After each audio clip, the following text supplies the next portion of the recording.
হচ্ছে ফেসবুক পাতায় আপনাদেরকে ঝড়ের এই মুহূর্তে সবশেষ পরিস্থিতি জানানোর চেষ্টা করছি আমি জুবায়ের। দর্শক, এই মুহূর্তে আমি রয়েছি খোলপেটা নদীর পাড়ে।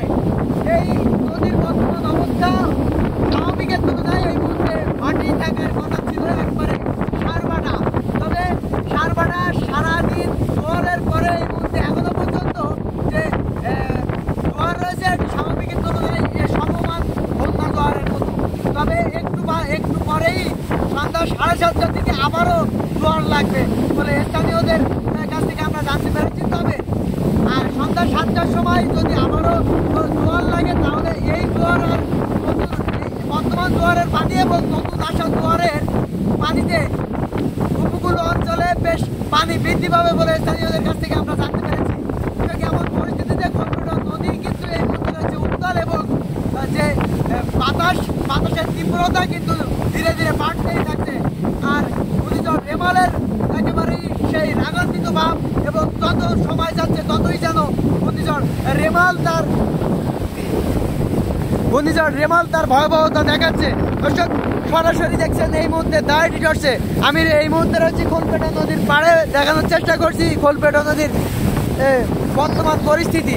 যতই সকাল থেকে গুড়ি গুড়ি বৃষ্টি দমকা হাওয়া থাকলেও সেটি ক্রমেই যেন বৃদ্ধি পাচ্ছে সবভাবেই। দর্শক, আমরা জেনেছি যে উপকূলীয় অঞ্চলের বিভিন্ন জায়গায় কিছু নাজুক বেড়িবাঁধ রয়েছে। সেই বেড়িবাঁধগুলো এই জোয়ারে প্রায় মুখোমুখি ছিল। তবে এই পানি যদি এই মুহূর্তে থাকে তাহলে নতুন করে আবার যে জোয়ারের পানি খোলপেটা নদীতে বা উপকূলীয় অঞ্চলের নদ নদীতে আসে তাহলে কিন্তু এই বর্তমান জোয়ার এবং আগামীতে যে সন্ধ্যা 7:30টার দিকে যে জোয়ার আবার হবে ওই জোয়ারের কিন্তু পানি বেশ বৃদ্ধি পাওয়ার সম্ভাবনা রয়েছে এবং কয়েক জায়গায় ওভারফ্লো হয়ে পানি কিন্তু লোকালে যাওয়ার সম্ভাবনাও রয়েছে। দর্শক, ঝুঁকিপূর্ণ কয়েক জায়গায় বেড়িবাঁধের কথা কিন্তু আমরা শুনেছি, সেই চিত্র